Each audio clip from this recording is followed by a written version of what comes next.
Imagine yourself that you are a student who is trying to give the examination, the test, and if your parents are poor, what would you do?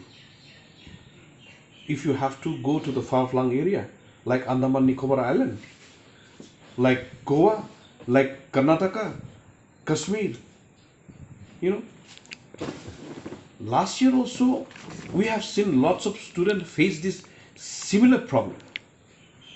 During that particular situation, only our government has said they have resolved the situation, they have taken up the issue with the central government. But see, again it has repeated.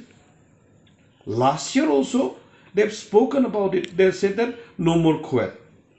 But it is necessary for the students to face this Cuet exam whenever they want to go for a further studies, and they have to give the Cuet examination testing report. Unless until they does that, they can't get the admission outside the state.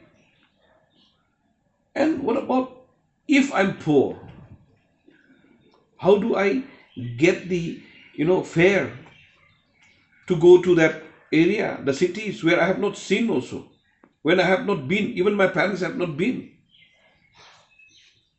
So as an MP, we have already written, and then I'm also again trying to write to the education minister, even to the prime minister. Definitely, I thought since the chief minister himself has already told that this is resolved, now again he has brought out.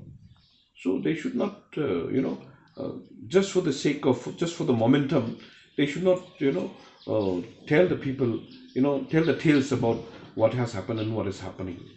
Now we could see what really has happened and then what is happening right now. So they should not keep on lying to the people like this. If they want to resolve, make sure that they follow up the matter. They should not just write one letter and then keep quiet. Look at the ILP. Nobody's talking about it, that's why they're quiet. Look at the HCD. Nobody's talking about it, they're quiet only. So likewise, everything is for when the situation arises, only they talk. When the situation is not there, they talk something else. That's why now this is the real issue for the students, and the students from the poor family. So definitely this time, not only the government, even myself also pursuing the matter. Definitely we will take up this matter issue. I will definitely have a word with my other colleagues from the Northeast Forum we have, and then moreover I'm from the one committee which is quite strong. Like I've got my my committee is with personal, and then public grievances also there, and then law and justice. So I will definitely talk with my chairman regarding this particular issue which is being faced by our children, and then I will make sure that definitely we will talk with the government also, along with our government, and we will see what we can do it together.